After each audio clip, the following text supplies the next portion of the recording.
আচ্ছা, তোমরা কারা কারা আছো বলো তো লাড্ডু গোপালের ওপর অগাধ বিশ্বাস? আমার তো গপুর ওপর অগাধ বিশ্বাস, কোনো বিপদ পড়লেই তার নাম আগে স্মরণ করতে থাকি। তো চলো তোমাদের সাথে কিছু মুহূর্ত শেয়ার করি। তো একদিন হঠাৎ করে কল আসে ধর্মদাদার, আর দাদা আমাকে ফোন করে বলে যে আমার বাড়ির ঠাকুরগুলোকে সুন্দর করে দিতে হবে। তো যেমন কথা তেমনই কাজ, বসে বললাম ঠাকুরগুলোকে আগে পরিষ্কার করতে। সুন্দর করে পরিষ্কার না করলে তার উপর কাজ করা কিন্তু খুবই বৃথা। কিন্তু আমার তো এই ব্যাপারটাতে প্রচণ্ড ল্যাদ লাগে। কখন কলকা করব তার ওপর অ্যাটেনশন থাকে। করতে গিয়ে দেখলাম ভগবানের চোখটার অবস্থা খুবই খারাপ। মোল্ডেড ক্লে দিয়ে ভালো করে চোখের শেপ দিয়ে নিয়ে ঠাকুরের চোখ পরপর স্টেপ বাই স্টেপ করতে থাকলাম।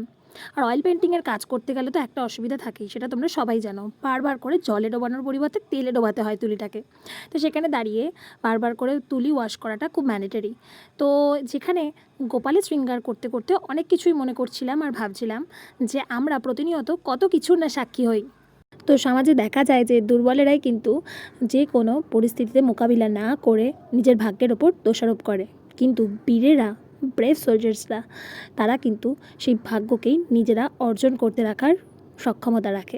এই ছোট ছোট কিছু কথা কিন্তু নর্মাল বইয়ের থেকেও আমরা কিন্তু সব থেকে বেশি জানতে পারি ভগবদ গীতা থেকে। তো এই ধরনের কিউরিটিসগুলো আমরা ওখান থেকেই পাই।